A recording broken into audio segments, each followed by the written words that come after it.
and you had a spiritual-like experience, a life-changing discovery, something that gave you a new perspective and brought you to tears. And then afterward, you found out it was done by an AI and not a human. That's the question. What would that mean about the experience you clearly had with the art? Well, then obviously death of the author is 100% valid and the only way to view any art, actually. I mean, if you think about it, you know.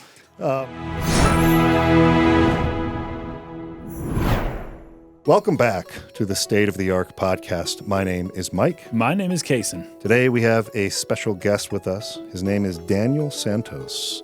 He is a video essayist. He has a YouTube channel as well. If you have not seen that channel, of course, the link will be in the description. Please go check it out.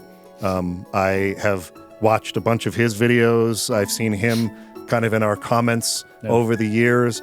And then you reached out to us on an email right as we were ourselves talking about having more guests, reaching out to more people and bringing people on the show. So, let it be known. We are looking to do that more.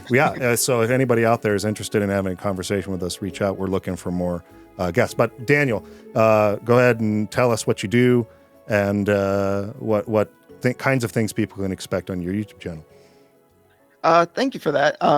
My name is Daniel, and like Mike said, I'm a video essayist. I talk about primarily video games, sometimes anime, and I guess you could broadly describe my videos in like two different ways.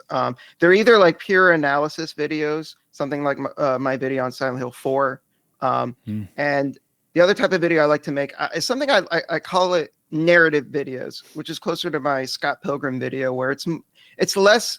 There is some analysis in that, but it's more about like you getting to know me through the media almost. Interesting. And you know, I guess like my videos can fall under those two categories and like a mixture of the two. That's awesome. So Daniel reached out to us, and because I had been I think we had actually talked in the past about you coming on whenever we were to do a team eco game. Is that right? Am I remembering that correctly? Yeah. So we had talked about that, and we don't have one quite yet on the horizon, but we will eventually do Shadow of the Colossus and eco. That's right. And Last Guardian at some point. They're very cool games. Yeah, they're great. I love them. I think we will. But then Daniel responded and said, hey, I'd like to talk with you guys about Death of the Author. Death of what author? I'm shocked. Death of all of them. They died? The authors? Did they all die, or just like some of them? Yeah. Oh no, I know how this works. The ones that we don't like, they're dead. They're dead.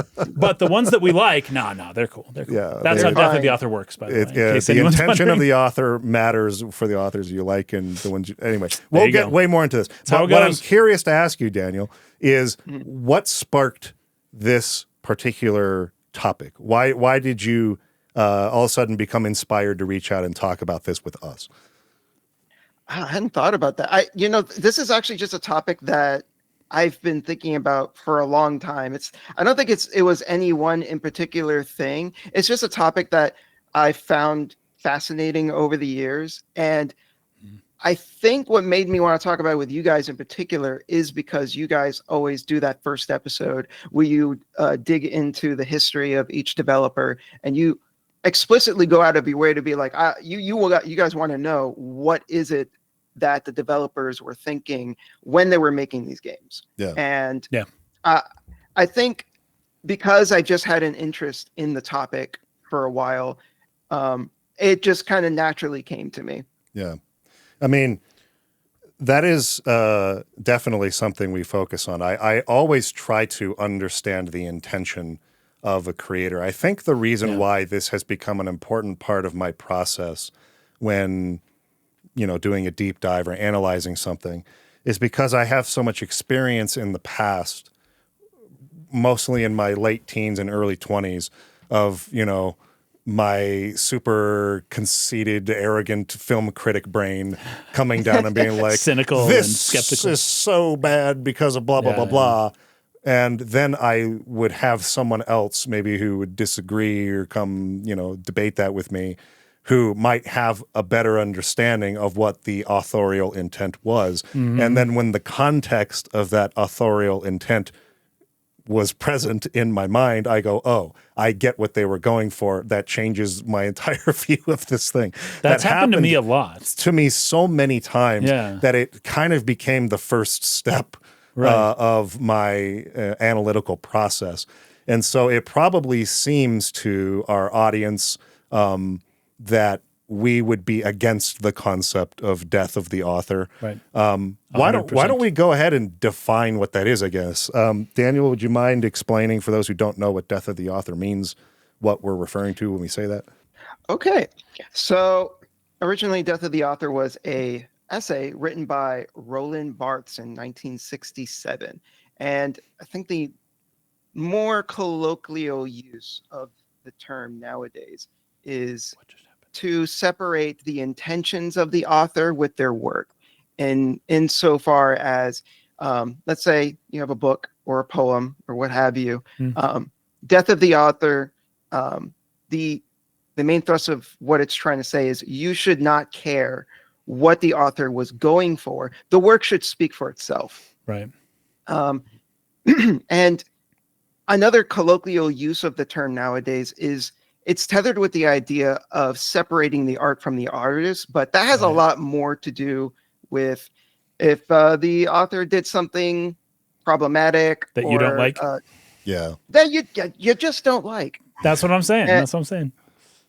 And but you still like whatever they made. So usually people evoke that term when they want to say that I still like the thing that they made anyways. It doesn't matter if they did something I don't like. It's a way maybe of sidestepping a cognitive bias creeping up in one's mind. I don't feel comfortable liking this if I feel like the person who made it is a bad person, but I still want to like the thing.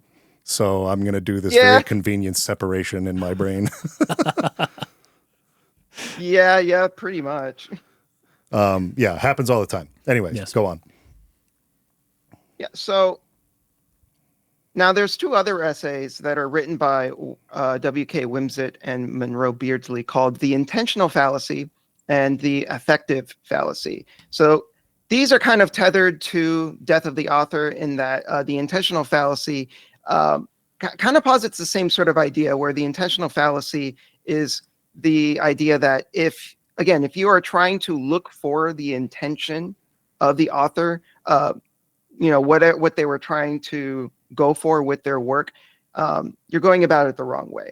And the affective fallacy is more about if you go into a work and you allow it to move you emotionally, it means that you're going to create a critique of it that is invalid because you are now a biased party, which I don't like that very much. I'm not a fan of that. Right.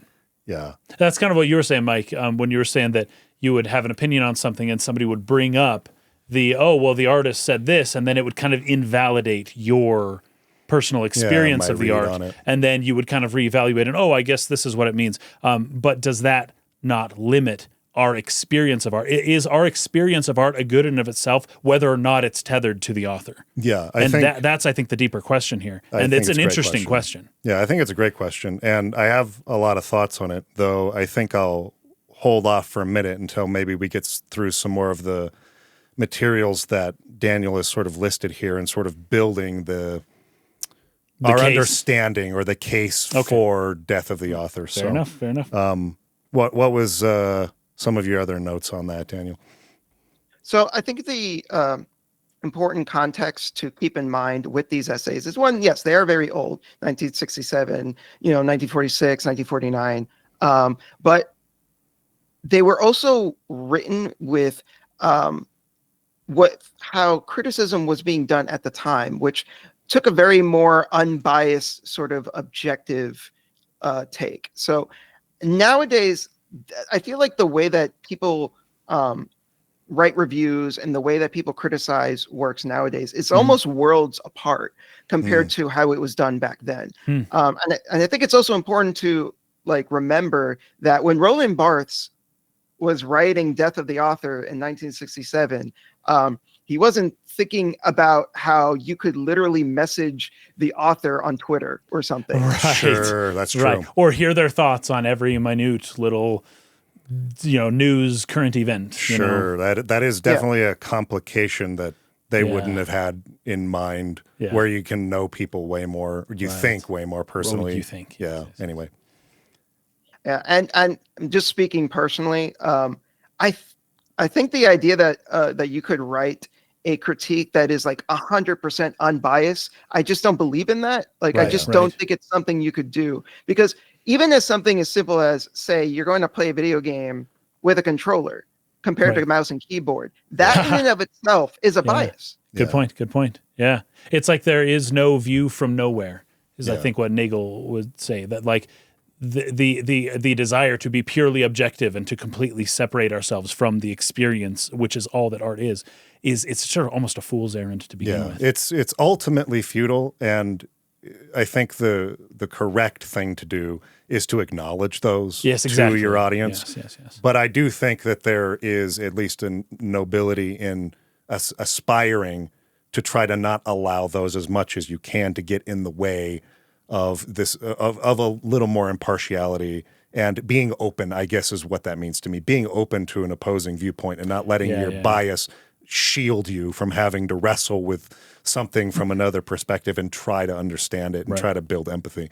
So I almost look at that kind of objective approach or impartial approach as being something more of a openness to views outside of your own and trying to understand things from different perspectives than it is a complete removal of your own biases. Yeah, and your own you experiences. still need those in order to have a thought in the first place. Yes, 100% true. But yeah, I think that it's important to learn that you have them and you need to acknowledge them and have that all be a part of your thought process. So, No, I agree. I mean, I think it's more healthy to try and find like some sort of balance. Like, I don't think it does anyone any good if you are so biased to the point where you're not able to make any cogent thoughts or make any concise points at all. Like it's with the subjective versus objective argument as well. Like, there's no point in trying to be completely one way or the other. Right. That one's good, the other's bad. Yeah. No, yeah. Like at the end of the day, being objective or subjective, they're neutral terms, and it doesn't do us any good to try and treat them as combative terms. That doesn't make any sense to me personally. Yeah, I agree. But to go back real quick to Roland Barthes' Death of the Author essay. So something that he says in it that I think is really interesting, I'm not sure if I totally agree with it, but I do think it's an interesting thought, is that he argues that the author is not really a true creator in the sense that they are creating something from nothing, because they're already using a language. Like if you're writing in English or French or something, you're already using something that already exists just to create your story. That's but true. more than that, he also argues that stories are more like an assembling of different influences from that creator. Yeah. So I totally actually agree with this. I'm interested in the fact that you said, you're not sure if you agree. So I want to hear that kind of other point of view. But this is actually something that we've talked about a lot in the past through various episodes, is most of us are not having any real original ideas. Right. Everything is a remix. Even if we think we are, even if we don't consciously parrot something we heard earlier that day or last week or when something we remember from childhood, even if we're not consciously doing that, I think it's just rare to the point of almost being non-existent, non-existent. You can treat it. That there's a truly original idea or original thought. Right. I think there are ways to reorganize existing influences, like you're saying. I was inspired by this story as a child. I was inspired by this story. I was inspired by this thing that this guy made and this thing. And as I go into my creative process, I pull pieces from each of those influences to create something new from them in a different organization. It's a different. It's the same stuff organized in a little different way to create something new. Sure. And I actually really liked the point about language being essentially that. We are taking an existing thing and using words in a particular rhythm and in a particular order to get across a thought that is not unique. Yeah, it's entirely reliant on every other thought that everyone else has had and used those same words to express before you. Yeah. But at the same time... Doesn't mean it's the same thought. It's not probably ever quite been put that way before. Right. So there is a uniqueness in one sense, in the other there's not. And so that sentiment of the essay I did think was interesting. I do agree with that. So my thoughts are similar to yours. So the reason why I say I don't totally agree with Roland Barthes in this case is I think he's being somewhat dismissive. Maybe it's not fair of me to say that totally, but it's just kind of how it came across to me, that he is being somewhat dismissive of the fact that when you do make that collage, it does create something new. Like you were arguing before. Totally agree with that. Yeah. So I kind of put it like this. I think Casey will appreciate this because I know he's a fan. Dream Theater. Oh, yeah. So before Dream Theater, you had progressive rock. Yeah, and you Pink had Floyd, metal. Maybe. Yeah, and you had like Pink Floyd, you had Genesis, and then with metal, you had like Megadeth and Metallica and Slayer. But Dream Theater decided, hey, we have both of these influences. We're going to put them together. And that created something new. Yeah. And I would say that's a situation where something is like more than the sum of its parts, because I would say that it's not just a matter of, well, they just put these two things together and that was it. Like, yes, I don't like that argument. Oh, I like this. I like where you're going. Like they end up creating a whole new genre. Yeah. And then through this, so many other bands were like spawned because they were the front runners of the progressive metal genre. Right. Yeah, I totally agree with that. That's interesting, and I'm totally on the same side as you. It is something new that arises from other influences and things, and so it's like it's a remix, but a remix can be a new thing. A remix on its own. It can capture a new spirit almost. It's almost like it's because what you're saying with synergy is it's not just 1 + 1 = 2. It's 1 + 1 plus something else that we can't quite put our hands on. There's this intangible aspect of it, and then all of a sudden it's like, and we end up with the number 3, right? It's the whole is more than the sum of its parts, and it's difficult to identify where that extra element came in from, right? So I would say that the argument here presented by I can't remember the name now. Who were you talking about? Barthes? Roland Barthes. Barthes. The argument here presented by Barthes, it's almost like it's like 90% true, but there's a 10% that he's not accounting for. That is that intangible, immeasurable something that makes something truly unique, even though it's borrowing 90% from stuff that came before it. Right. There's something else in there that, because it's difficult to measure, can easily be treated as though it just doesn't exist. Right. But there's something from the ether that gets added in addition to the other two, and people can recognize it, because you can tell when something's just a simple mashup of two things and there isn't that extra element. Sure. There's something else that makes it something else. Yeah, that's what makes it, even though it's whether it's a loop or whether it's a loop from 5 or 6 different things that are mixed into a new thing. There really is an element of artistry to that when it's done well. That does give it a new identity in something that stands on its own. And so I very much agree with that. I think that you can create something new from, and that's basically what all of us do when we're creating. We're basically doing that, and we're adding some semblance of our own spirit into that thing, and that's exactly the part.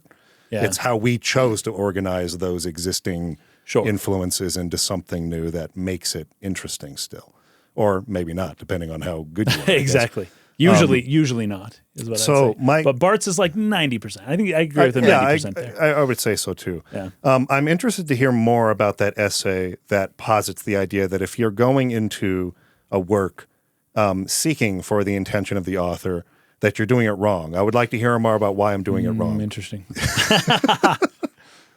So yeah, the affective essay, it's arguing that I'm sorry, the intentional essay. Yeah. It's arguing that you're going about it the wrong way because it's for a couple of different reasons. So for one, it's because from their point of view, they feel like if you're focusing more on the intentions, like you're losing sight of the work itself. Yeah. They feel like you're getting so wrapped up in what the author was feeling, what the author was thinking, and the time and place that the author lived in.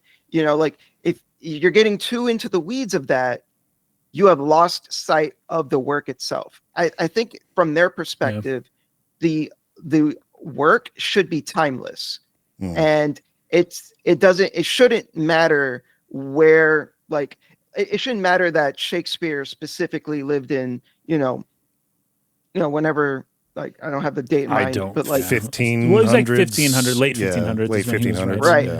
Yeah. The argument is that Macbeth stands on its own, and I don't personally agree with that. Yeah. Yeah, I'm curious if there's even a kernel there to agree with. I mean, I mean, my immediate sort of thought is to reject that, but I'm trying to find a kernel within that would sort of at least give me an appreciate, because I think there may be one thing I could take from that.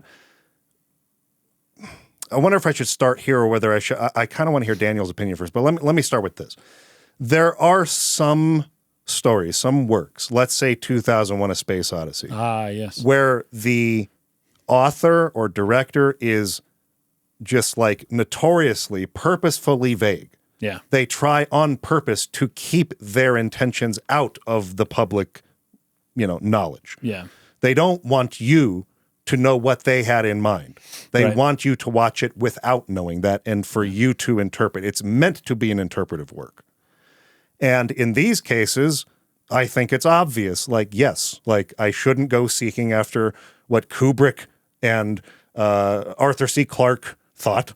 I should just do the thing, find what comes to me, wrestle with whatever comes up in that, and that is what the spirit of 2001 is, and that's what it's supposed to mean, whatever it was to me. Right. I think there is value in that, and I think even in stories that have much more direct authorial intent, there is still valid interpretations that an individual can have that might not have been something that was part of what the author meant to put in that message, but can still be a powerful experience for that individual.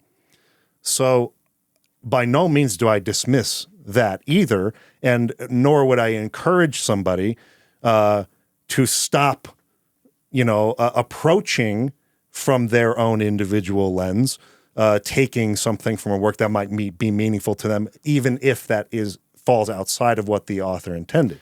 I would say that depends on what it is prompting them to do. Yeah, and this is a whole big nuance to this. Some people get messages from their media that is very subjective and tells them to do things. So I want to have a big part of the conversation on that. That might be a separate. No. I want that to be a part of this. Okay, good. But before we get to that, I kind of want to get Daniel's feeling on why you felt you didn't agree with that, why that you kind of turned from that idea. Right, because to me, it almost feels like this essay is trying to argue that the author is like a non-entity, as if this work should be treated as if it was like spawned in the ether and it just exists on its own. Right. But at the end of the day, works of art are created by humans, and I feel that it is specifically because a work of art is made by a human being that's what gives it its meaning. Yeah. And let's say for argument's sake, we live in a timeline where we have like a painting painted by a person, and we have a separate timeline where that same painting exists, but it was made by a robot somehow. Mm-hmm. Now I don't know about you. I don't care that the other painting is literally the same. to me, it has no value. It has no meaning. Hmm. The version that we have that was painted by a person, it has value. It has meaning, specifically because it was made by a person. That's This is a really, very really interesting. interesting thing, because It there is, was especially actually now. there was a conversation on this exact topic like 3 days ago on our Discord that I was kind of combing Is through it a little about bit. AI? Yes, about AI. And you know, a lot of people are very concerned about AI right now, in particular because of the possibility of it taking creative jobs away, whether that The be guarantee, art, whether that be just a large number of things that humans used to do that apparently now an artificial intelligence could do. And if they can do it just as well and no one can tell the difference, then what do we need the human for in the first place? And I think there is a very reasonable fear of that. But the question that sort of arose in this conversation was, if you were to encounter some work of art, whether it's a painting, whether it's a film, whether it's a game or something, and a story that you read or consumed in some way, and you had a spiritual-like experience, a life-changing discovery, something that gave you a new perspective and brought you to tears. And then afterward, you found out it was done by an AI and not a human. That's the question. What would that mean about the experience you clearly had with the art? Well, then obviously death of the author is 100% valid and the only way to view any art, actually. I mean, if you think about it, you know. I want to pass that question over to Daniel real quick to get his thoughts on that. So first and foremost, that person's experience and their feelings are totally valid, like irregardless of whether it was created by AI or not. Like if that work made them cry, and if it made them feel so much, and if it was something that made them like rethink their life or whatever, like all of that is totally valid. But I don't know, this might sound somewhat cruel, but I still stand by what I said. I will still argue that that work in and of itself doesn't really have meaning, because it was still an amalgamation of AI, you know, code or whatever, like that. It may have an impact on people. I think that's the difference, is like something could have impact, but that doesn't necessarily mean that it has like inherent meaning to it. Oh, that it was imbued, that it was woven through with intrinsic meaning. That's interesting. So do you think that a human-made work of art on its own has inherent meaning in that sense that like an AI or robot wouldn't have? Yeah, I think I agree with that. And this is irregardless of, because at the same time, there are works that are made, you know, intuitively, you know, like there are plenty of artists that make something, you know, from the gut. They're not like actually thinking through everything with intentionality.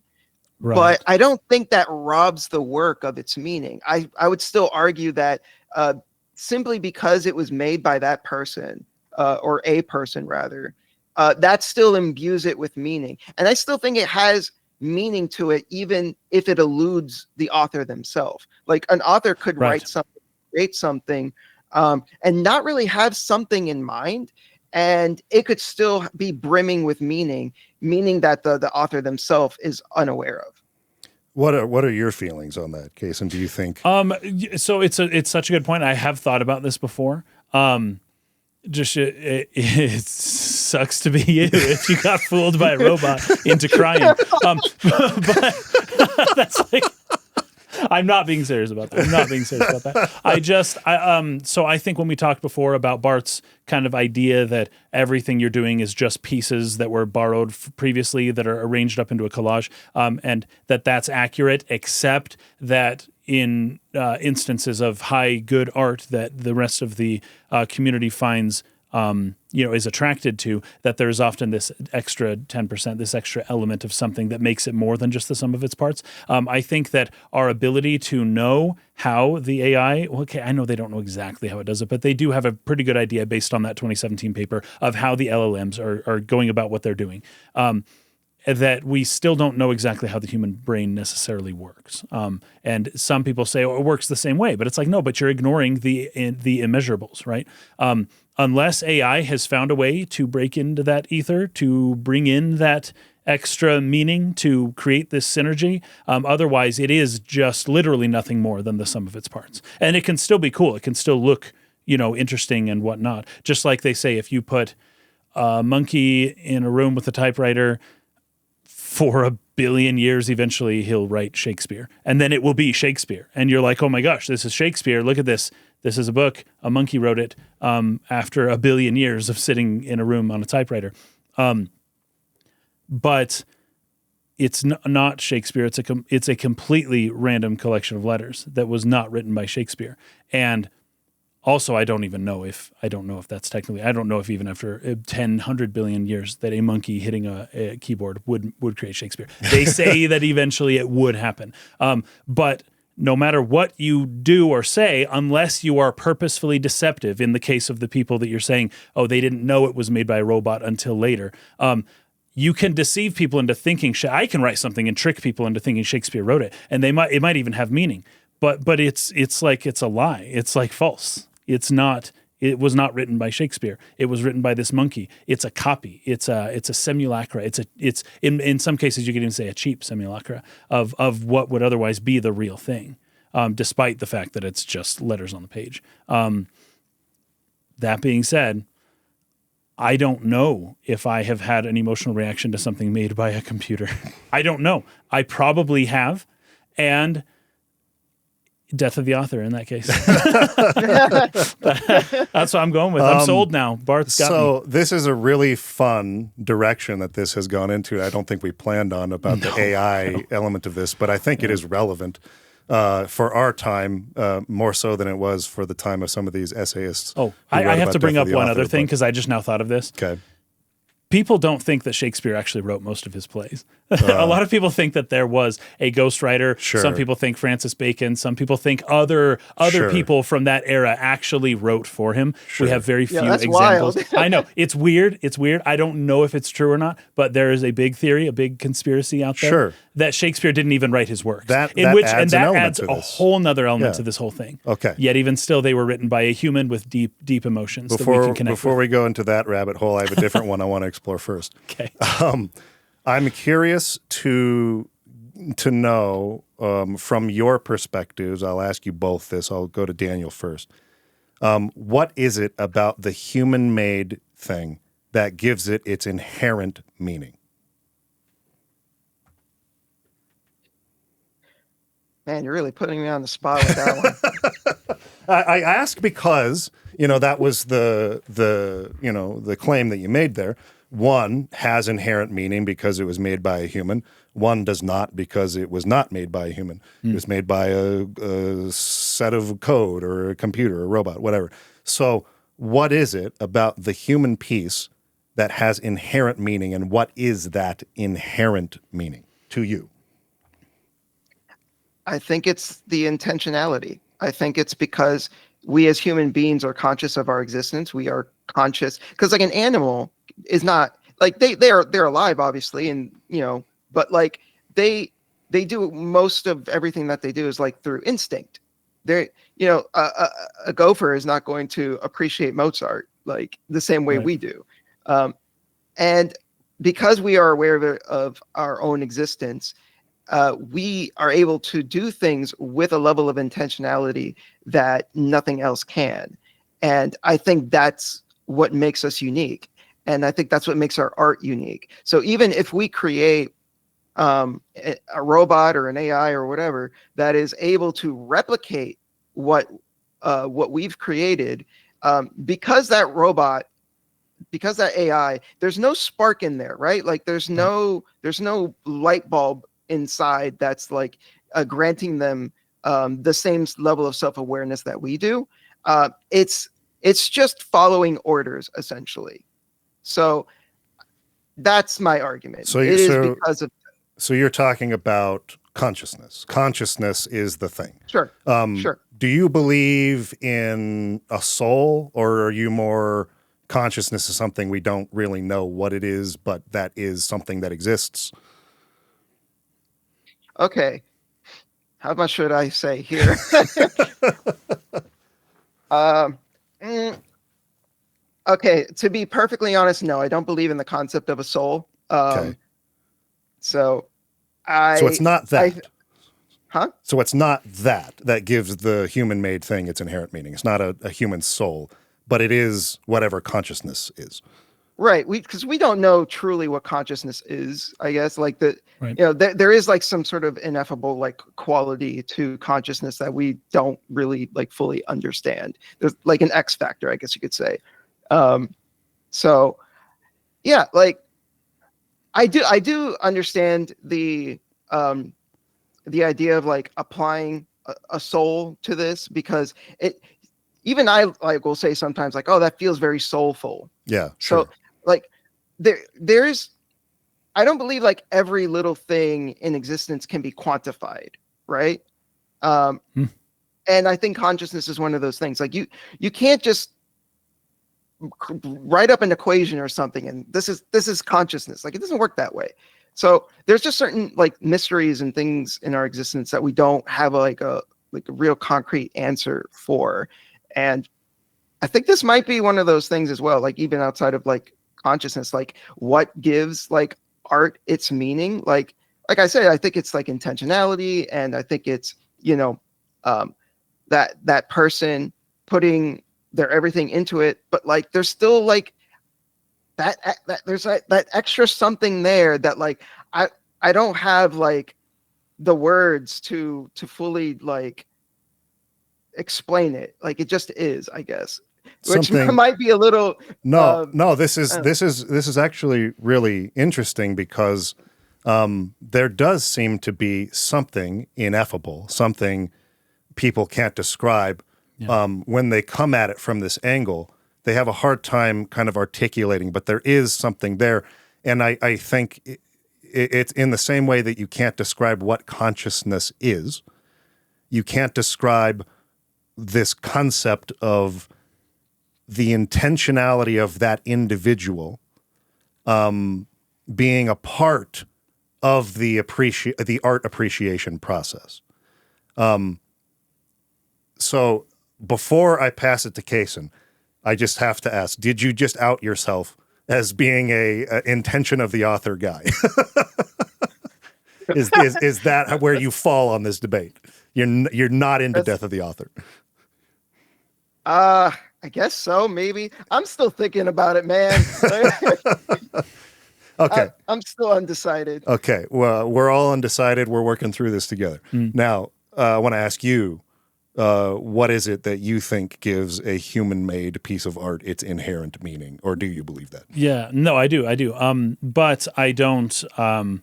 I would echo what Daniel said. That's kind of what I was thinking too. It's intangible. It's immeasurable. It's immaterial in a way, and it's something that I don't think can be easily measured, and that does not mean it does not exist.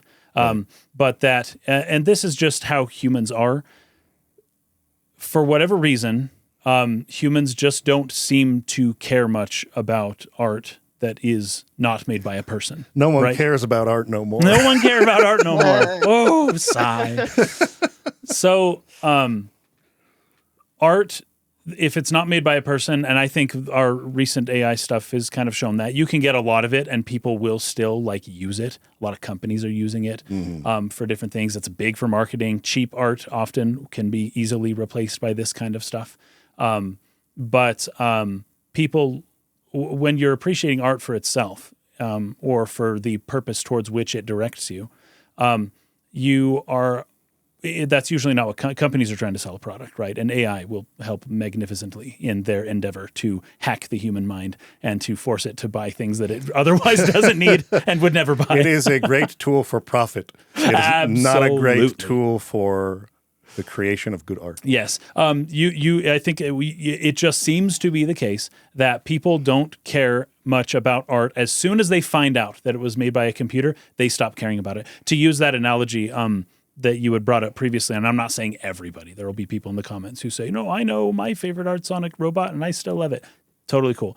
The majority of people, once they find out something was made by AI, and they have done studies on this and robots and whatnot, mostly just AI at the moment, is that they value the art less just immediately, right?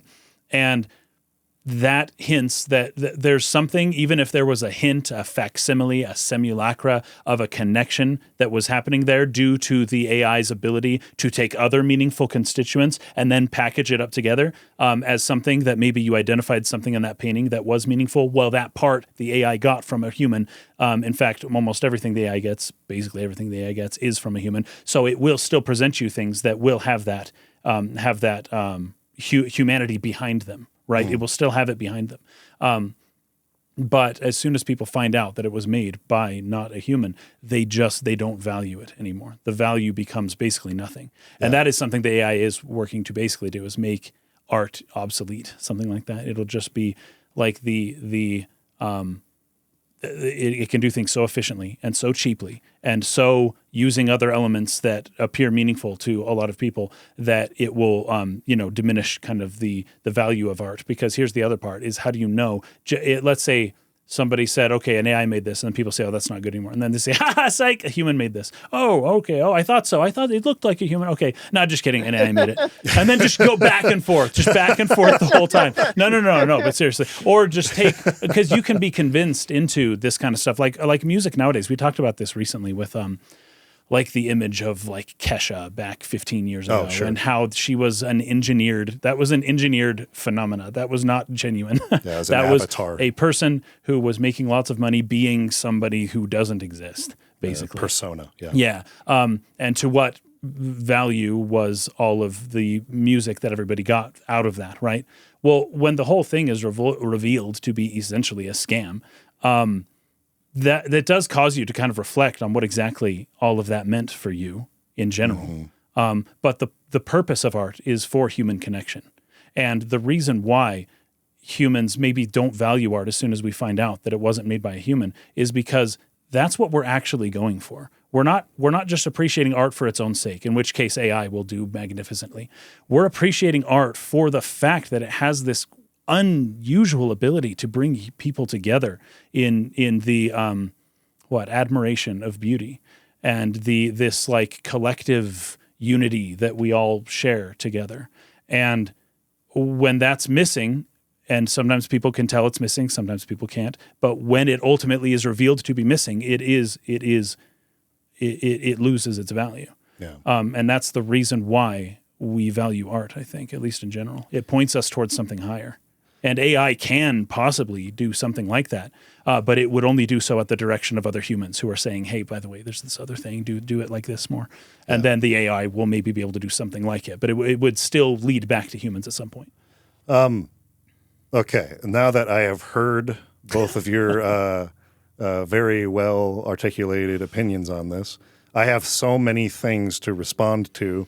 It's your fault. I think I want to start with that last point. Yeah. That art exists to create human connection. I think this is that's something I believe in 100%.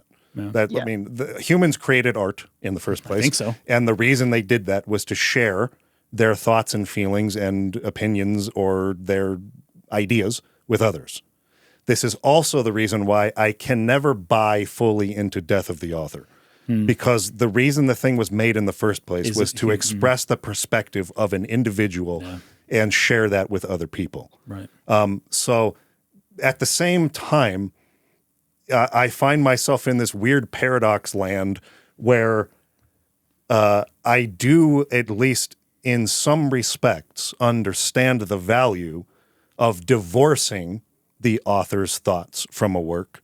Sure. To allow your own mind as a human to have its own experience without that sort of overlord influence of it, right? To have just kind of your raw experience with those visuals and sounds or words or music and vibrations or whatever, to just have that as a raw experience without any outside influence and see what comes out of that. Because what comes out of that is probably the most valuable thing for you as a person and your individual experience and perspective. And of course, you can then compare that with the intention and I think then that's what you should learn do. additional things. So it's almost like I see the value in doing it both ways. I see the value in going and experiencing it without looking into it. You know, having the experience that you had, having an interpretation that you had. That's probably what you should do your first time. Sure. Maybe. I would argue that you should probably not go ask the author, what was your theme and what were you writing before I read this book? I think that would be I wise. think you should probably read it first, ponder it, see what you get out of it on your own, then maybe go seeking that as additional perspectives. Sure. And I think that is all part of humans bonding and coming together from multiple perspectives to sort of reach, you know, maybe like an ultimate, what would you call that? The cultural zeitgeist or the collective unconscious or whatever you want to call that, getting closer.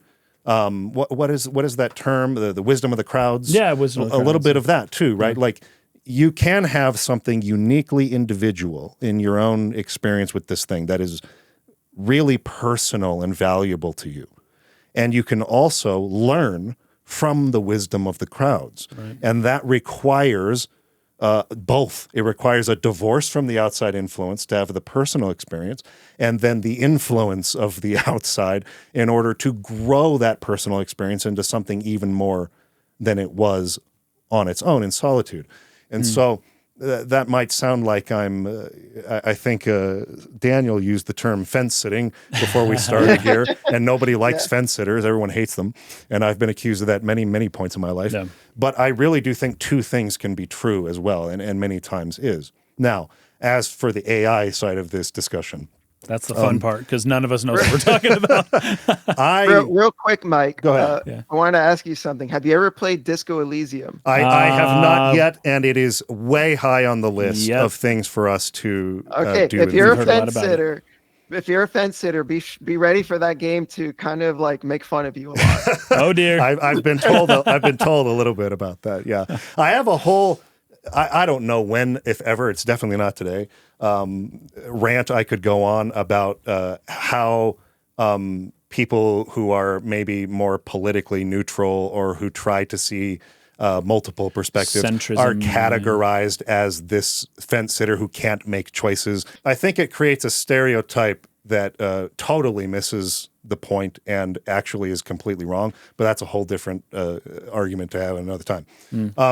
No, what I want to get into with the AI stuff and the inherent meaning in the art made by the human is, I guess, interestingly or funnily enough, I do not agree that an art made by a human being has inherent value. And I also believe that an AI is made by a human, and therefore the AI is the creation of the human.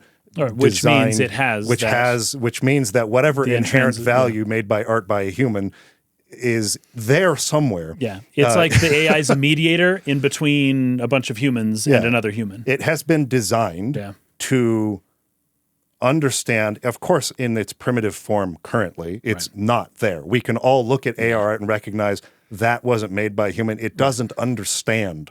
Right. Something's off about it. It's not getting how to observe the world in the right way, and it's getting this and this and this detail wrong. And I will argue that it will never get it, but that it will approach it close enough on the asymptote to where we'll stop being able to tell a difference. But that's different from actually getting it. Of course, in science fiction, they approach this question all the time. Yeah. Does a computer ever become conscious? Does it deserve rights at some point? Does it learn how to love? Does it love? Does it think? Is it aware of itself? These are all things that what we term AI today do not have. I mean, just blatantly, it is clearly not conscious. Doesn't appear to be. And so I can see that from that point of view, there's not an intention coming from that AI-made thing. More so, it was given an intention by somebody who gave it terms, somebody who wrote in the prompt.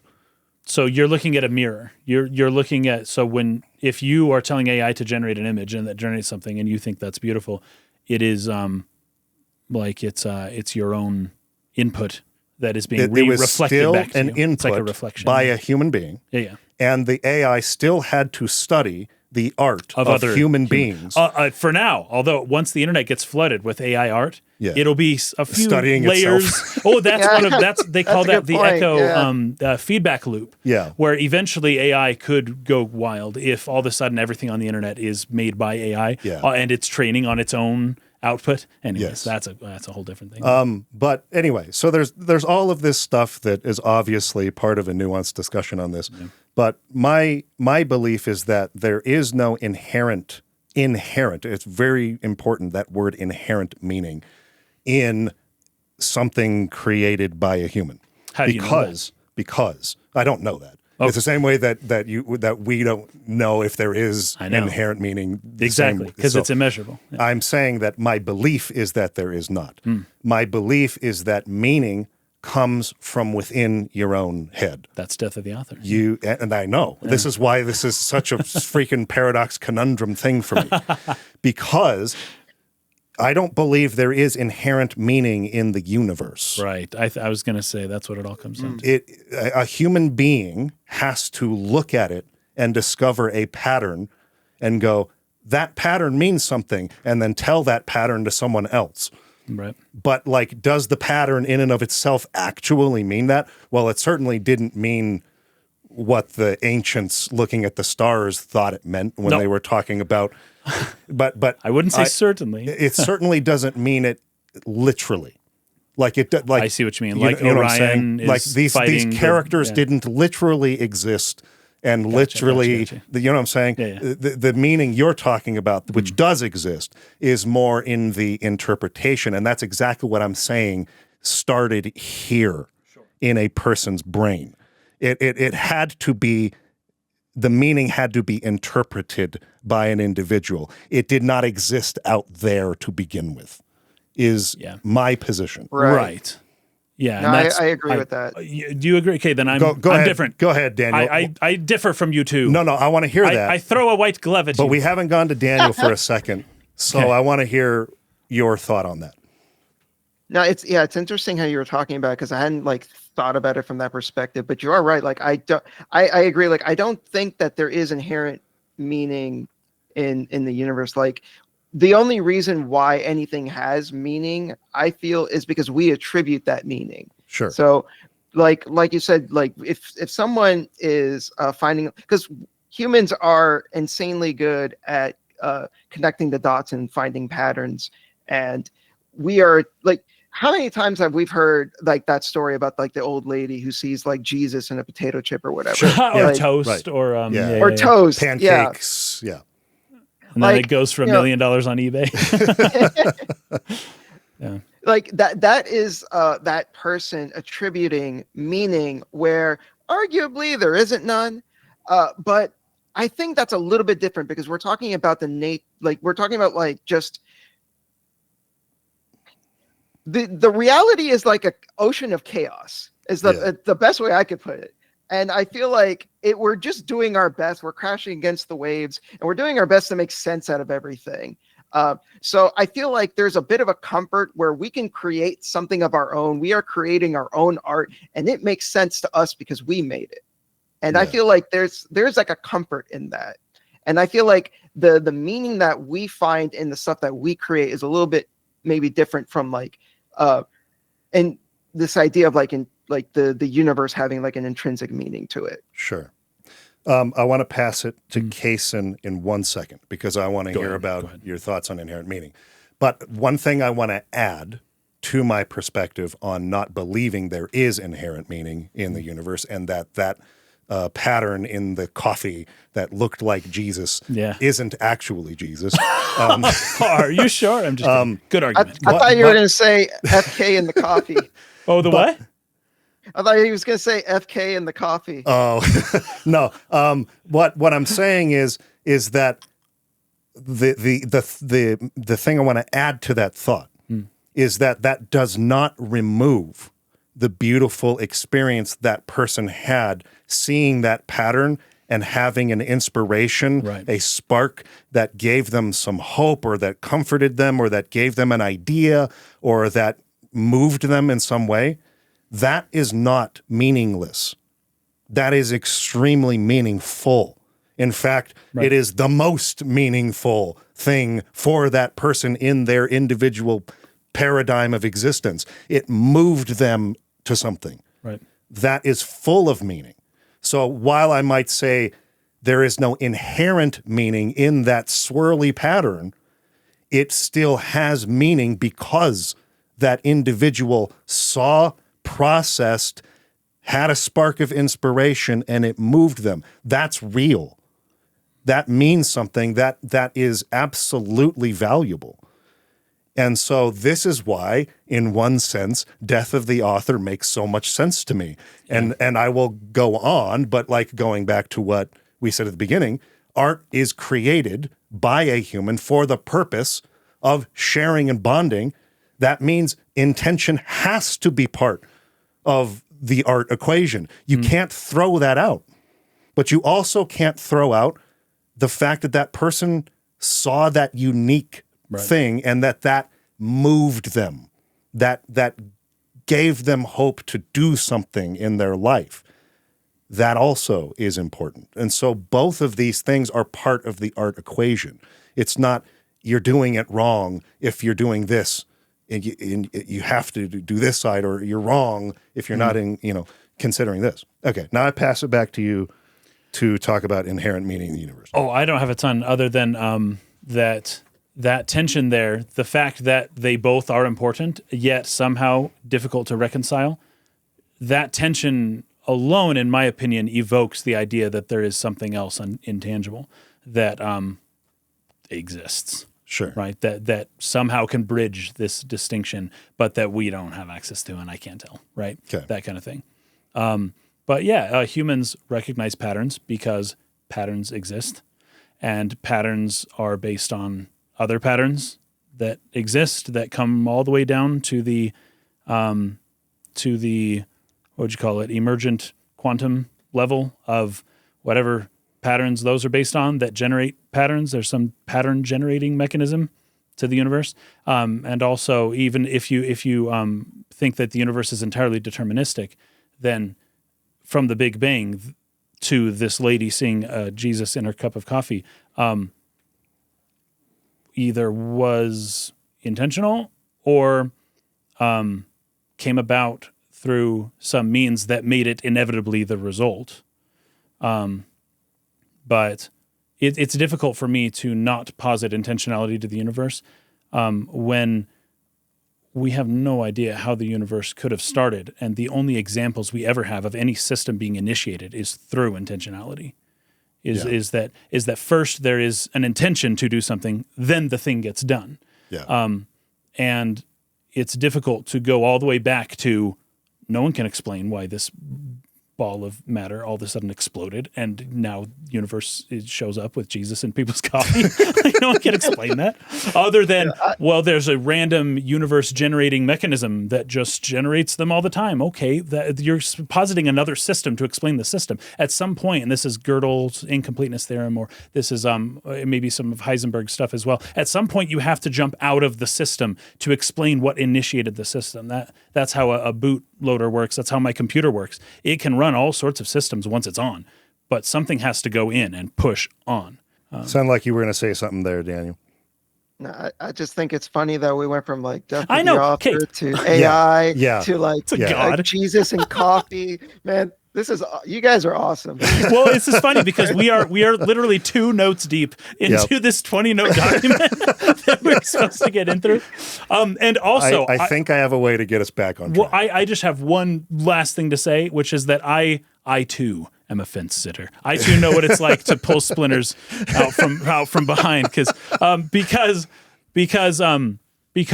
I often have used both methods, and I think they're both useful. Yeah. But the fact that they're both useful means that authorial intent is valid, Part of the equation. And yeah. I feel like what Ronald Barthes is saying is that it's not valid. And so if you're saying, no, both ways are valid, then you are countering what he is saying. I am definitely doing that. And that's difficult, because if you're going to counter what he's saying, I'm trying to think about this. If you're going to hold both in esteem, that means authorial intent is important.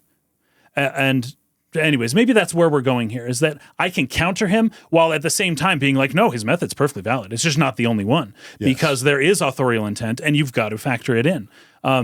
But I often go back and forth, because people know, if you've watched a lot of our analyses of this art, I often will go off and say, it doesn't matter if the author intended this or not. This is what this stuff means, right? Yeah, right. Talking about symbolism and how the human mind works and psychology and all that stuff. It's like, look, it doesn't matter if it's intentional at some point, right? I have made that argument many times. So I go on both sides. But because I hold authorial intent as well as valuable, that means that I am at odds with Barth's 1967 paper. Sure. I would agree with that. And there's another element to this, I suppose, going back to the authorial intent is important side of the argument. I think often if you go too hard into Barth's argument here, you could have a work that was written explicitly to be an anti-racism sort of message or something like that. And some person can come out and give their interpretation of how it means exactly the opposite thing, and how their racist ideas I've heard this many are times. actually, what this thing's about. Right. And you have a really big problem because they're just wrong. Right. That to a certain extent, authorial intent has to matter. If you have somebody going around using that person's work and that person's name to posit ideas that are in direct conflict, and through their mental gymnastics having reached the conclusion that it means this, okay, so I want to use that as a launching point to go further in this. Yeah. What would be your response to that, Daniel? So I actually do have something in my notes. So this is a thought experiment that I came up with a while ago. Basically, what if an author writes a book, and let's say you read the book and it's so obviously that this book is about bullying sucks. Don't bully people. That it is so obvious that's the point. But for whatever reason, the author says that's not what they were going for. So I feel that Kaysen agrees with me in that the work speaks for itself, doesn't it? It doesn't really matter at that point. The author can jump up and down and be like, no, this is not an anti-bully book. That's not what I was going for. But it's like, dude, you wrote it though. This is what you wrote. This is clearly what it was going for. To me, it's almost similar. It's not quite the same. It's like the opposite problem to what I just posited. but imagine if one day, Miyamoto randomly said, "Oh yeah, Super Mario Brothers was always meant to be a first-person shooter." It's like, senile. Get him tested for Alzheimer's. Yeah, right. So we have almost two problems now we're approaching. Yeah. We have one where the person interpreting is deluded or extremely biased in some way, but how do you measure is that? doing mental gymnastics to try to skew something, and people are really good at that, by the way. Oh, totally. But now we have the other question, which is, what if the author is one of these people who doesn't even understand what he's writing? This happens. This does happen. This does happen on both sides of the spectrum. And so, again, that's why the answer has to be neither one of these is the correct philosophy. Right? There have to be outliers where the freaking author is a freaking psychopath, crazy person and doesn't even know what they're doing, but somehow, like a monkey on a keyboard, created this beautiful work of art. And on the other side of that, a complete, I don't know, just bigoted human being who's using some piece of pop media to justify all of their beliefs and problems and hate, and saying, no, this is what it means. On both sides of that, you have to have the ability to separate from the author on the one hand and be like, I don't know how this guy did this, but they wrote something beautiful, and the guy himself is freaking crazy. And on the other side, what you are saying is obvious nonsense, and that is obviously not what this book was intended to be about or something. Stop talking. Yes. Right? Your ideas are terrible. So I don't know. there's somewhere in the middle of there's those an two things. an intangible something in the middle that's difficult to define. And as soon as you try to define it and put borders around it, the borders break because you didn't draw them right, because it's too difficult to grasp, right? Yeah. There's something there that makes you kind of have to lean one way or the other. And the oversimplification of that is, if you don't like them, they're dead. If you like them, they're alive. And I think that's what people end up doing. And then the mental gymnastics come in when you try to justify where you use death of the author for some people and life of the author. Authorial intent for others. Because you can, of course, your post hoc reasoning will come up with some reason why. Yeah. Oh, but it's different. But it's different. See, the difference is, and whatever you say from there doesn't even matter. Right. What you're doing is, I don't like them, and I do like them. Yeah. Go ahead. Daniel. So I think this is really interesting because at the very end of the Death of the Author essay, Roland Barthes says something that when I read it, I actually thought it was really kind of like a hopeful note to end on. But now given the nature of how this discussion has evolved, I'm now looking at it a bit differently, because he says, with the death of the author comes the birth of the reader. And I thought that was really interesting. But now you're Did making AI a really write good that? point. Did AI write that article? I think this is proof of a time machine right here. You might be right. All right, man. Keep going. But I think it's really interesting because, like, again, when I read that, I was like, oh, that's actually a really interesting kind of hopeful note to end on. But you bring up a really interesting point. Like, sometimes the reader sucks too. Yeah. Like, they do. I really, love that. I mean, oftentimes they do. Like, Sometimes the reader sucks. I can't count how many times I go look at someone's interpretation of how such and such game is really all about whatever modern trending sort of like topic of divisive debate politically or socially or whatever social is media, what this thing written 70 years ago was actually about, that just make my eyes roll backwards into my freaking brain, right? Like, what those people are doing are using something somebody else created, which I find this despicable in a lot of ways. Like the meme thing? Yeah, to launch, they're using something someone else created that was beautiful, that was popular, as a springboard to get their own voice in somewhere, to say something unrelated about that thing, and to somehow tie it so that they can. It's kind of the same way I feel about like adaptations that are wildly unfaithful to the original works. Yeah. And you learn later that the people who are either directing or writing the adaptation actually don't like the original work. This is common. And so it's like, okay, I'm not blaming you for, finding problems in the original work or thinking that it has a bad message. We talked a lot about this even in some of our discussion on translation and stuff like that, right? Maybe you find something very objectionable in the work that you're being asked to translate or something. Does that give you the right to change it? Does that give you the right to work your own thought into somebody else's work? And while it's not the same thing as that, I find writing some blog piece or analysis where you're trying to get your voice heard, you're trying to, build an audience and get people on board with your ideas.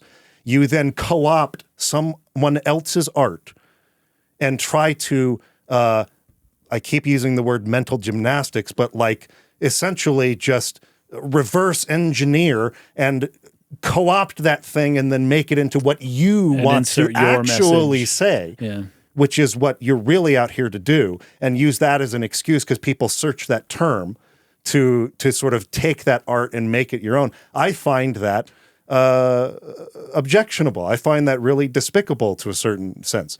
You don't care about what that thing's actually about. You care about the things you care about, and you just want to use it as a way to amplify what you want to say. And I see this all the time, and I think that's really bad analysis. And so in those cases, I'm very much on the side of authorial intent's important, because these people aren't actually in my opinion, concerned about what they got out of it. They're concerned about whatever it is that they think is important in life, and they just see that everywhere. Yes, you know what I'm that's saying? true. Yeah, They're this becomes arguing a in bad vehicle. faith. Go ahead. Oh, bad faith argument. Yeah. Yeah. They're doing this analysis in bad faith, and so at the same time, I think what the differentiator here is for me is that if somebody in the course of their playthrough of the game, reading of the novel, viewing of the film, if they did receive some sort of inspiration or they saw something in that was outside of the authorial intent, that gave them a lot of hope or inspiration, like we're talking about seeing Jesus in the coffee cup, that nobody else saw, I think it is perfectly valid to take that away and to be like, I loved that movie, I loved that game, I loved that novel because of this epiphany that I had and this message I took away from it. What I would then not do is then turn around to the world and say, that's what this thing is about. Oh, that's actually a very good point. Yeah, That's yeah, a yeah, great I hear you. point. That's a very different thing. That's a very good point. I can still take away my That's like individual priestcraft. interpretation and say, I loved it because of that. But I'm not then going to turn around and look down on everyone else and say, no, you've all got it wrong. It's actually about what I think it's about. I think those are two very different things. And once again, death of the author is a part of having the experience where you took something out of that nobody else did in the first place. And that's a beautiful personal experience. But you can't then claim on behalf of the person who wrote the thing what it is actually saying. So I have a question. Have either of you played a game called The Beginner's Guide? I have not. What is it about? Okay. Have you heard of the Stanley Parable? Yes. No, I have heard of this one. Yeah. Yes. Okay, I haven't so it's played made it, but by- I've heard of it. Okay, it's made by the same guy. And when the Stanley Parable did really well, it was super successful. Davey Wreden, the creator, was still depressed for some reason. There was something that he couldn't reconcile. He got what he wanted. He wanted a lot of validation out of creating a work that made, that people resonate with. But even though he was getting tons of validation, he still didn't feel like it was enough, which didn't make sense. Yeah. So then he created the Beginner's Guide. And the Beginner's Guide is really fascinating because it has a lot of interesting things to say about the nature of creating art, the nature of the artist, the relationship that the artist has with their audience, the relationship that the audience has with the art, and just like the weird sort of like three-way relationship that this is creating. So I don't want to say too much without spoiling the game. It can be comfortably finished in an hour and a half. It is extremely short. It is well worth your time. I love that. There's something about it I really want to say that would spoil things. So I'm not, that is very relevant to what we're talking about. And so unfortunately I'm gonna have to keep that to myself, but just that game is excellent. I got to play it now. I guarantee that the both of you will love it. And we're definitely looking into it. It's good. Maybe this could go on one of the Patreon votes for short games. Yes, since we that'd be usually great. do video or movies for that. But I've got recommendations for y'all for short games. Oh, I would love that because I love short games. I am in love with short games in this day and age. At this point in my life, short games are the best. I don't want any 50-hour plus long thing ever again. Give me 10 hours or less. That's what I want. That's what I want to see. Yeah, I had mentioned to you mouthwashing once, like that. Oh, yeah. I remember that. Yep. That game rules. It's very Silent Hill inspired. It's super good. I don't want to say too much more about it. That can also be finished in like 2.5 hours, like super short. Yeah, Oh, sweet. Sounds great. Okay. It's probably about time to start thinking about wrapping up. So here's what I want to do. What can we do here? I would like to pass it to Daniel to go through his list of notes that he made that we ignored completely. Should we mute our mics? And let him pick the one cool. thing he really wants to get to from all of this that we have not touched on. Gentlemen, are the curtains blue? Okay, great. I love this. Sometimes the curtains are just blue. Right. There's not any intention. Yes. This doesn't mean something. The author wrote the curtains are blue, and your literature professor trying to pontificate on why was this choice made about them being blue. Sometimes the curtains are just blue, and there's no hidden meaning behind it. Stop looking too hard at art or over analyzing it, I guess, is kind of where that concept comes from. Yeah. And I Nietzsche disagree. said something similar. And I disagree with that sentiment, because I feel like even if the author themselves could argue until they're red in the face that the curtains are just blue, I feel like, no, you made them blue for a reason. Even if you are not cognizant of the reason why you made them blue, you still made them blue for a reason. I like you. I like Daniel. I like this guy. Blue is a color. It has meaning. It is. Keep going. Yeah. Like, what if it's a sad scene and you as the author just felt blue curtains make sense for this scene because it goes well with that scene. Even if it's not like the deepest meaning in the world, it doesn't matter. It still has meaning, right? Sure. Like, it was still put there for a reason. Not only that, but you specified that they were blue. You could have just said there were curtains. Right. You could have not even mentioned that the room had curtains, but you mentioned that they had curtains and that they were blue. You did that for a reason. There's some subconscious workings that maybe even the author isn't aware of at why that image showed up in his mind. And I'm just describing the room. It just looked this way. Yeah, but there's 1,000 layers of your subconscious mind that organized all of these, pieces together into the collage that you're presenting as your written work of art. And of course it means something. People talk about like technically the objective world doesn't even have color. Color is a uniquely human experience. Well, okay, certain animals. It's an experience of life and of things that are able to hold consciousness, right? That we can see the color and incorporate into our experience. It was evolved to like find ripe fruit or something like that. That's like how color vision more or less came about. This is an experiential thing. The idea of color just in general is unique in this universe to those things that rely on color for maybe survival or that have been given the gift to see color in order to experience beauty or something like that. And that is why color even exists. So to posit that there is no meaning to something that only makes sense to a human is kind of funny. Yeah, it doesn't, but like what Daniel said, doesn't mean it's the deepest thing ever. Sure. But to say that it means nothing is short-sighted. Yeah, I do agree in the sense that I think there is unconscious meaning sometimes in decisions that are made by authors, even if they didn't consciously think of that. Right. They might have still snuck that in, and that might have still been a choice, an unconscious choice that was made. Choice. And that there still can be meaning by somebody who's thinking about that consciously while they come across that thing. At the same time, on the spectrum that we're talking about, the curtains are just blue. Sometimes the curtains are blue, definitely not for the reason this person's saying they are blue. Oh, you bring up an interesting point here. That's very interesting. And so this is, again, going back to, can somebody, through their own personal interpretations, warp what the meaning was, even if it was unconscious and the author wasn't really thinking about the meaning, and they couldn't tell you why they did that.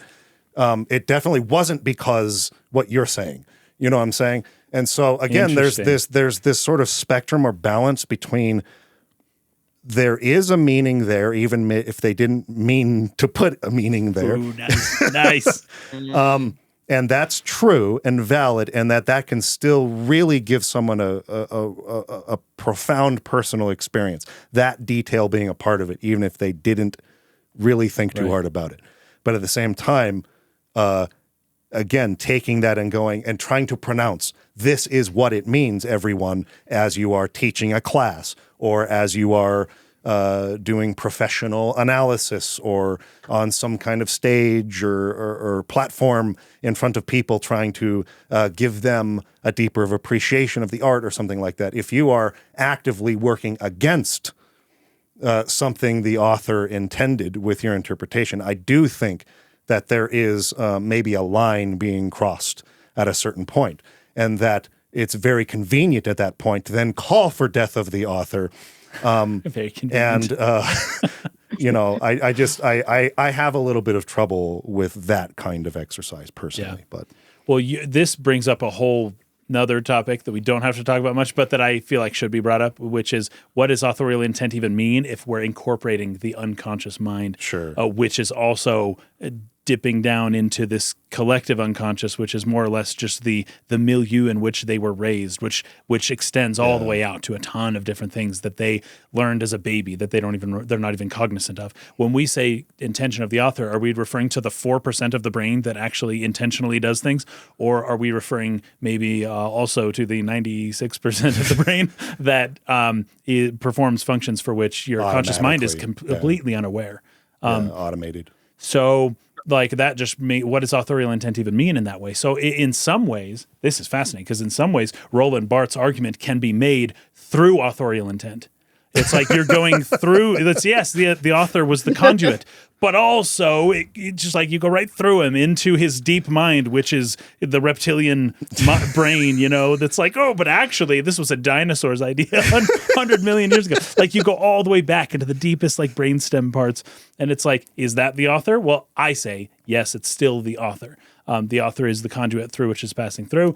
Even if they aren't conscious of it all, it still has meaning. But there's some ways in which that's not completely exclusive from Barthes' argument to begin with, which is, yes, the author was the conduit, but through him there was a power too great and terrible to even imagine. And it just goes way further than just that. So I almost wonder if it's like, that's not death of the author in that sense, but that is something like the author isn't as important once again. We're almost coming back. We're almost balancing between two ends of authorly unimportance. This is just making me think of Alan Watts. Each person, each individual, each living thing is just the universe trying to observe itself, to know itself. Yeah, right. And that each individual person is an author, but like in the way you're talking about it, all goes back to the universe or God trying to see itself, trying to know itself. Right. That's like that God's actually the author. And once again, it's like you're back into the author. That's hilarious. So you can go from death of the author to author, then back to death of the author, and then back to the author authorial intent. It's like boom, boom, boom, boom. Yeah. That's hilarious. And in some ways, that's just life. And to all of you death of the author people, I think it's a valid way to look at stories. I really do. So real quick, I think this is really interesting. Have either of you heard of a musician named Devin Townsend? No. Townsend? No, yeah, Devin Townsend. So. No. Okay, so he is extremely prolific. He has made, typically he makes like progressive metal, but he's also made like a space country album. What the heck? That's crazy. Yeah, he's great. A lot of people dub him the mad scientist of metal because he's all right. He's great. But he used to have like a thrash metal band called Strapping Young Lad, and his second album with that band was called City. And the reason I bring it up is because he said that, first of all, he says that all of his albums are like a snapshot of the person that he was at that period of his life. Yeah. But very specifically with that album, he said that it wasn't until after the album was made that he looked back on it and realized, oh, this album is about insecurity. This album is about fear. This album is about my desperation. And he almost didn't want to release it for that reason. Now, thankfully, it did come out, and it's like one of my favorites of his.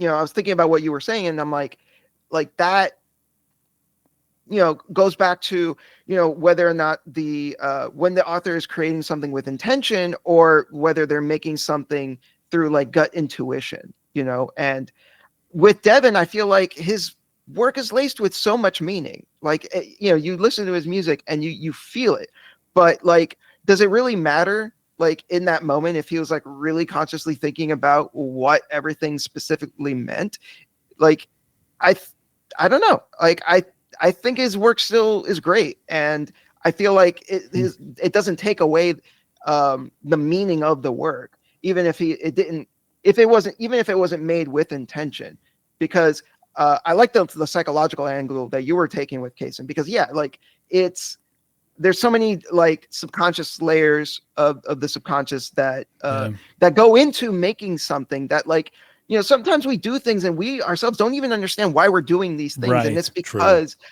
it's because you got yelled at by your dad about something like 20 years ago when you were a kid. Yeah. And it's coming out now for some reason. Yeah. But that's still you. Like, as deep as you go into the unconscious mind, it's still you. And even if you're not conscious of it, that's still you expressing it and doing it and thinking it. In a lot of ways, it's even more you. Yes, it's a more authentic you than you even realize. The persona or your ego is.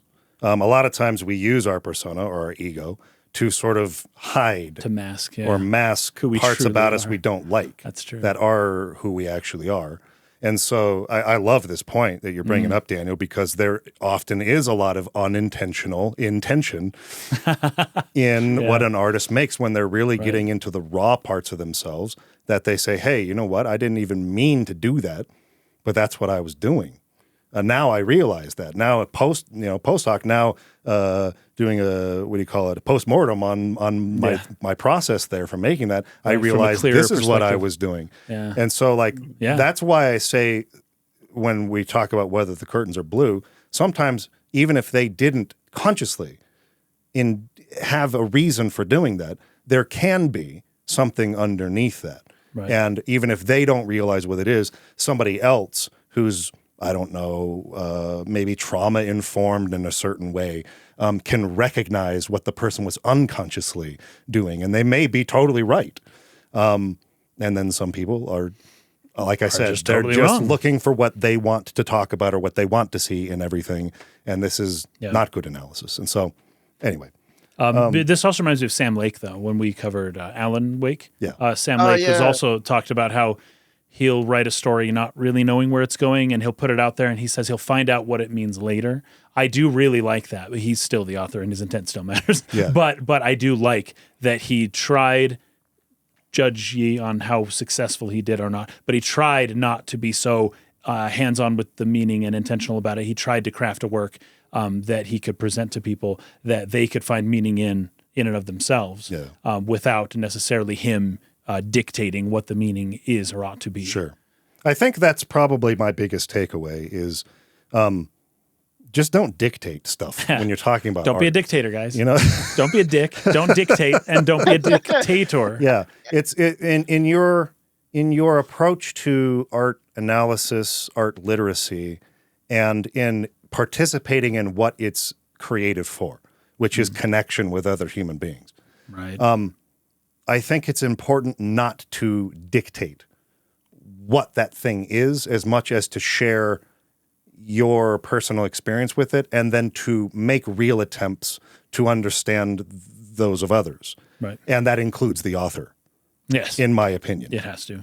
It has to, because this person wrote something to make a connection with me. Right. And so if I'm not making an effort to understand their perspective, I can't connect with the person who gave this thing to me in the first place, which was the point of its creation.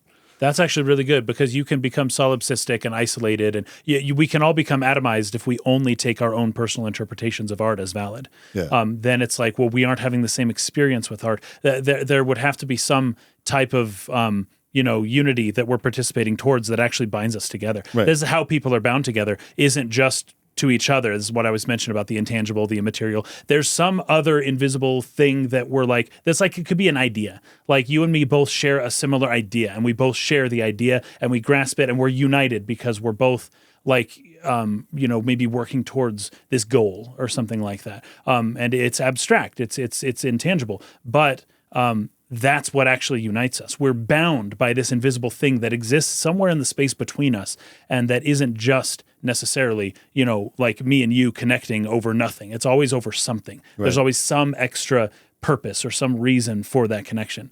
And you can recognizing authorial intent can help people to connect to each other, maybe through the will of the author, as long as he's not being so dictatorial about it. Yeah, but it's one of those things where people can have a similar experience instead of everyone always having a unique experience that other people didn't have. Yeah, I think that this is my last thought on this, and I'll pass it to Daniel to finish us off here. Perfect.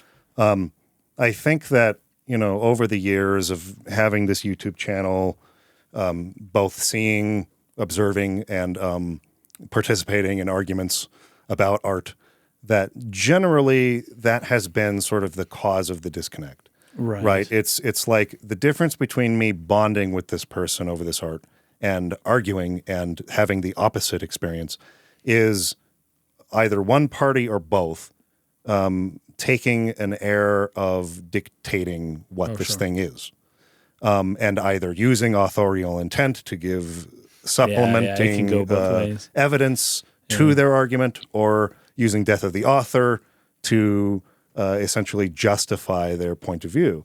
And it is certainly true that some people just get it wrong in their analysis. But I think when you fail to bond, when you fail to connect with people, despite their wacky interpretations and their out of left field and maybe even problematic freaking takeaways from this, is when you become stubbornly, dictatorial about it.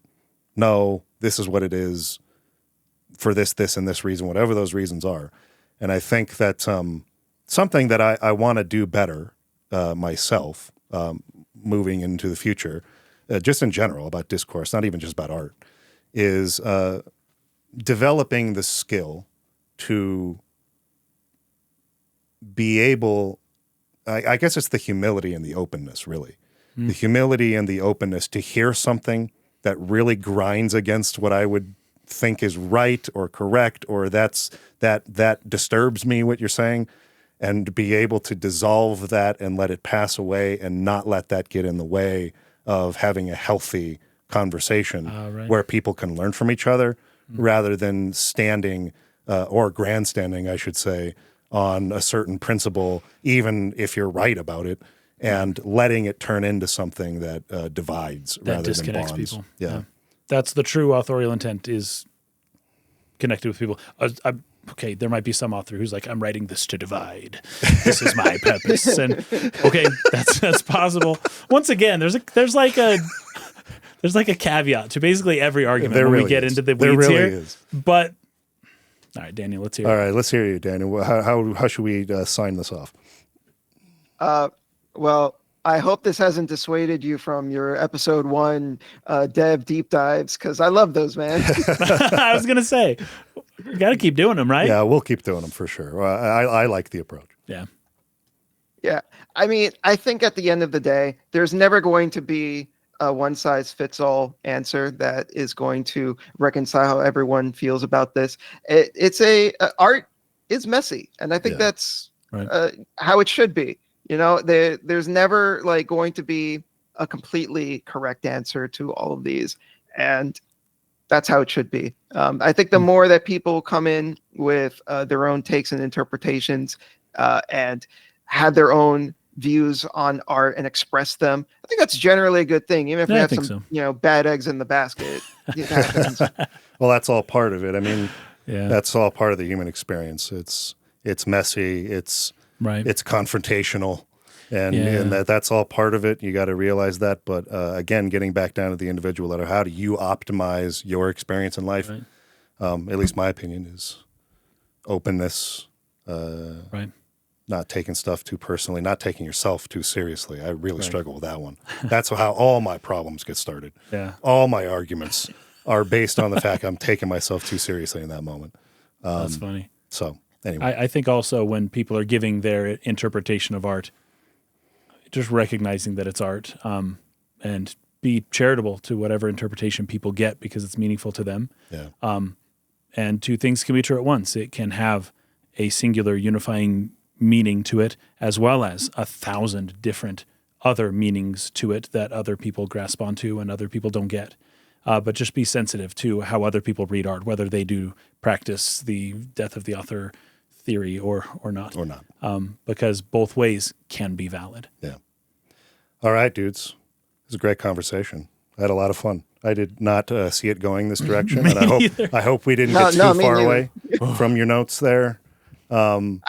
Doesn't bother me. Oh man, we had Tolkien quotes and all that stuff. Actually, I really liked those. Those were funny. Yeah, they were great. We can't get into this now, but essentially, We showed both sides let me again. know if this is why you did it, Daniel. But essentially, we have the quote we've read that Tolkien hates allegory. Yeah. And then he talks about all those ways in which his work Is is a meaningful. Christian work and, Yeah, and Catholic. a Catholic work specifically. Yep. It's like, okay, you've just Consciously so. contradicted yourself. That is exactly why I put it there. That's good because you can see it both ways, man. You Exactly. can do it both ways. Yeah, the I author. categorically dislike allegory that I didn't Yes. intend. Once again, we're back to the do I like it or not? That's how I'm really deciding all that's this. really what it is. Anyways, thank you, Daniel, for joining us. We appreciate you. It was a great conversation. thanks, We'll man. have to have you on again thank you. when we talk about Shadow of the Colossus or something.